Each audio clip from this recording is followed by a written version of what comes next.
Assalamualaikum warahmatullahi wabarakatuh. Terima kasih atas kesempatan yang diberikan untuk kata sambutan ikut dengan Pak Carik dan Ketua Karang Taruna. Jadi kebetulan saya ini juga ditodong oleh Mas Yogi.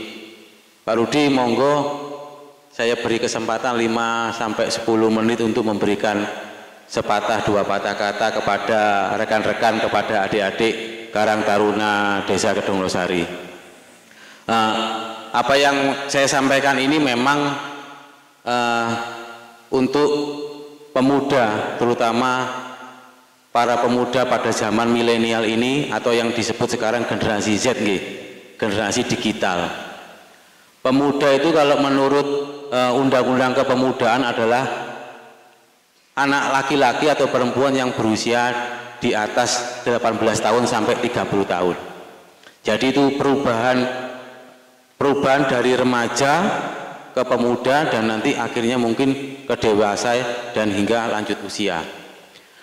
Di masa remaja dan masa pemuda ini rawan artinya kita bisa dipengaruhi oleh pengaruh yang negatif atau pengaruh yang positif. Kalau pengaruh positif, insya Allah tidak usah khawatir, nanti pasti dampaknya kepada adik-adik sendiri, kepada keluarga, dan kepada lingkungan pasti baik. Yang dikhawatirkan adalah pengaruh negatif. Pengaruh negatif ini sekarang ini macamnya banyak, nggih.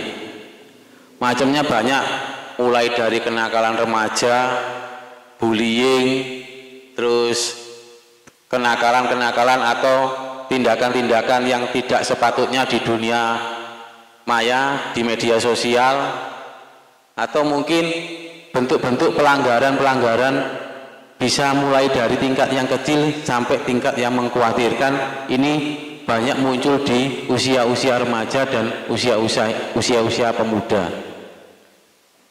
Beberapa hal yang kami titip pesan, entah itu dari Bapak Kepala Desa, dari teman-teman perangkat, termasuk dengan Pak Iwan sendiri, karena kami kebetulan ditugaskan oleh pimpinan dalam hal ini dari pimpinan Polsek, dari pimpinan Koramil, adalah menjaga keamanan, ketertiban, dan pertahanan suatu desa. Aset utama bangsa adalah pemuda, karena kita semua yang di depan jenengan semua, di depan adik-adik semua ini, dalam waktu 1, 2, 5, 10 tahun pasti akan digantikan oleh adik-adik sendiri. Dan masa depan dari bangsa, masa depan desa adalah adik-adik sendiri. Tidak mungkin kita semua ini digantikan orang lain. Yang pasti yang membangun desa nantinya pasti adik-adik sendiri.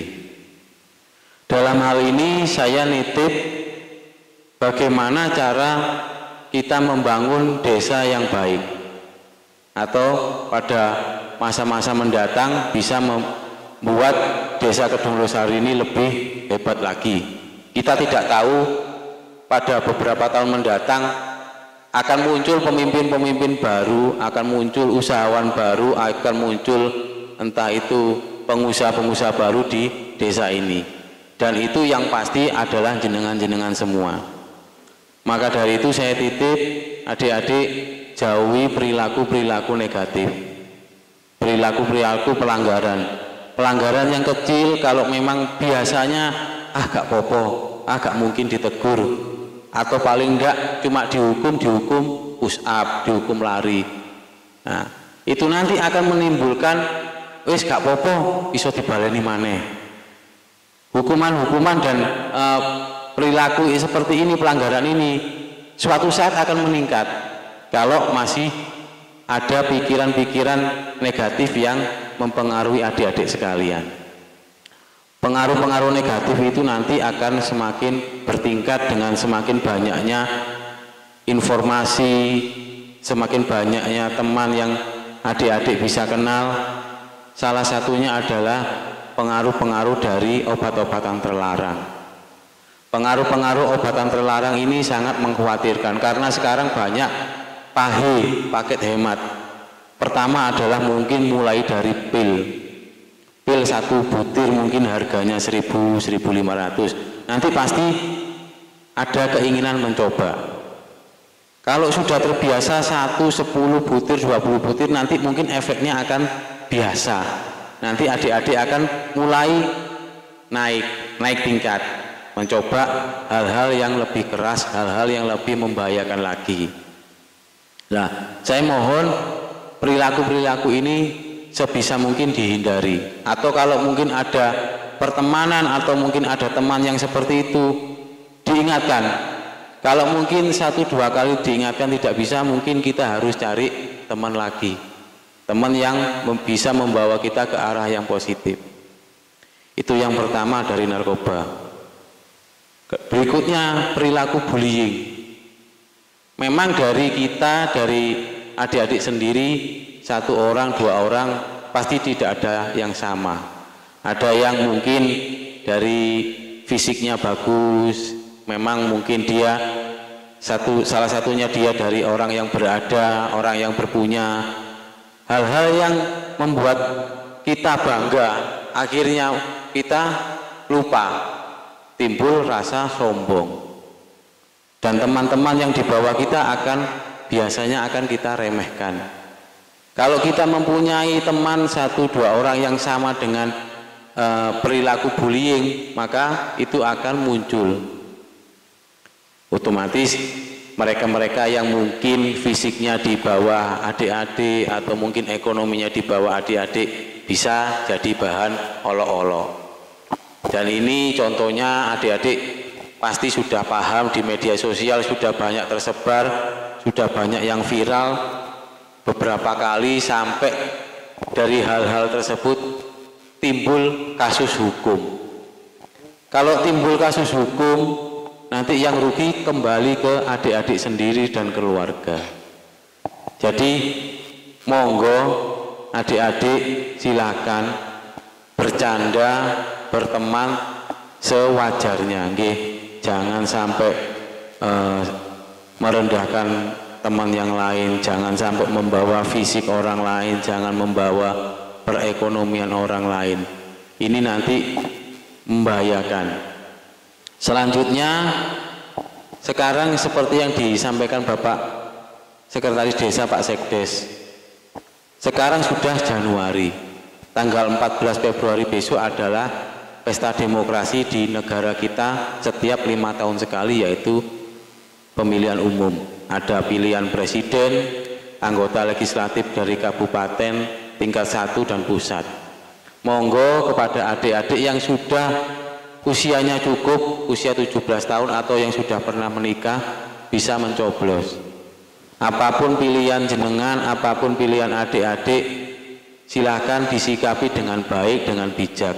Tidak perlu saling olok, tidak perlu saling ejek, karena nanti bagaimanapun kalau pestanya sudah selesai, yang jadi mereka, nggih, yang jadi mereka-mereka yang mungkin orang jauh di sana. Yang akan kembali bergaul, kembali ke kehidupan nyata adalah adik-adik sendiri, adalah kita-kita sendiri. Sing wayahe sekolah ya sekolah maneh, sing wayahe kerja ya kerja maneh, sing wayahe nang sawah ya nang sawah maneh. Mereka yang sudah terpilih dari suara kita mungkin dalam waktu 1-2 tahun akan lupa sama kita. Nggih, leres nggih. Nggih.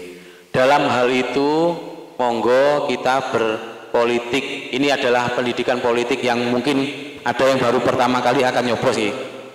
Adalah pengalaman yang baru, pengalaman yang mungkin akan berulang pada 5 tahun berikutnya. Kecuali kalau jenengan nanti ada yang jadi TNI atau Polri, ya sudah, tidak bisa memilih lagi karena hak pilihnya masih dicabut sampai usia pensiun. Dalam hal pemilu ini, sembari menunggu waktu coblosan, sekarang kan banyak yang beredar di medsos, itu di media sosial, kubu A, kubu B, dan kubu C saling mengolok-olok. Saya titip pesan, kita tidak usah ikut-ikutan berkomentar, apalagi komentar yang menjurus diskriminasi atau menjurus sara atau mengolok-olok. Nanti akan muncul permasalahan baru, nggih. Wis didelok ae. kontennya apa, media sosialnya menayangkan tentang apa, kita simak saja. Jangan sampai kita menambahi permasalahan baru. Ketika komenan jenengan sudah jenengan hapus, tapi jenengan pasti ingat ada yang namanya teknologi screenshot, nggih, di capture. Oh, iki komenan iki gak enak iki. Dari capturean, dari screenshotan ini bisa jadi bahan untuk melaporkan ke tindakan pelanggaran atau tindakan hukum. Jadi nanti kalau ada tindakan hukum yang rugi tetap jenengan, tetap akhirnya muaranya kepada orang tua. Orang tua juga akan susah. Oke, jadi saya titip kepada adik-adik sekalian, generasi penerus Desa Kedung Losari, generasi penerus Indonesia terutama, monggo kita berpikiran positif, bergaul yang baik, karena nanti bagaimanapun jenengan-jenengan adalah penerus dari kami. Jenengan-jenengan adalah calonnya atau bakal yang membangun desa. Oke. Saya titip, hindari narkoba, hindari bullying, hindari pelanggaran-pelanggaran kecil lainnya. Saya kira cukup demikian, Mas Yogi. Mungkin bisa ditambahkan, kalau ada kurang lebihnya saya mohon maaf. Wassalamualaikum warahmatullahi wabarakatuh.